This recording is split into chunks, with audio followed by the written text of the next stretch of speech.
പാണാപ്പള്ളി പഞ്ചായത്തിലെ മഞ്ചൂര് ചികിത്സയുടെ ഭാഗമായിട്ട് നമ്മൾ ഒരുപാട് സ്കൂളുകളിൽ അപേക്ഷ കൊടുത്തിരുന്നു. അപ്പോൾ അതിൻ്റെ ഭാഗമായിട്ട് നമ്മൾ വാടാനപ്പള്ളി ബോർഡ് സ്കൂളിൽ നിന്ന് ഇവിടെ NSSൻ്റെ പിള്ളേർ ജീവകാരുണ്യ പ്രവർത്തനത്തിൻ്റെ ഭാഗമായിട്ട് പിരിച്ചെടുത്ത ഫണ്ട് ഇവിടുത്തെ കൈമാറ്റം നടക്കാണ്. എല്ലാവിധ ആശംസകൾ.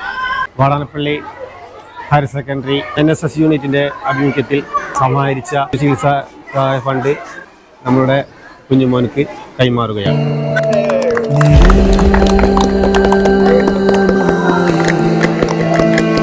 നമ്മുടെ ഈ പഞ്ചായത്തിലുള്ള മഞ്ജു എന്ന 27 വയസ്സുള്ള യുവതി, അവരുടെ 2 വൃക്കകളും തകരാറിലായി ഇന്ന് ചികിത്സയിലാണ്.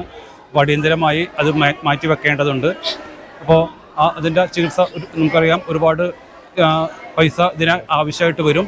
അപ്പോൾ അതിൻ്റെ ആ ചികിത്സാ സഹായത്തിലേക്കായിട്ട് ഈ വിദ്യാലയത്തിൽ നിന്ന് നമ്മൾ ശേഖരിച്ച പൈസ നമ്മൾ ആ രക്ഷിതാക്കളെ ഇവിടെ വെച്ച് ഏൽപ്പിക്കുകയാണ്.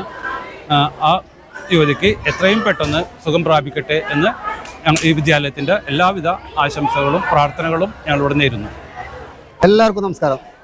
വാടാനപ്പള്ളി GHS സ്കൂളിൽ നിന്നും മഞ്ജു ചികിത്സാ സഹായ നിധിയിലേക്ക് ഇവിടെയുള്ള ടീച്ചേഴ്സ്, മാഷ്മാർ, വിദ്യാർത്ഥികൾ, മറ്റ് എല്ലാവരും എനിക്ക് തന്ന സഹായത്തിന് ഒരുപാട് നന്ദി, സ്നേഹം അറിയിക്കുന്നു.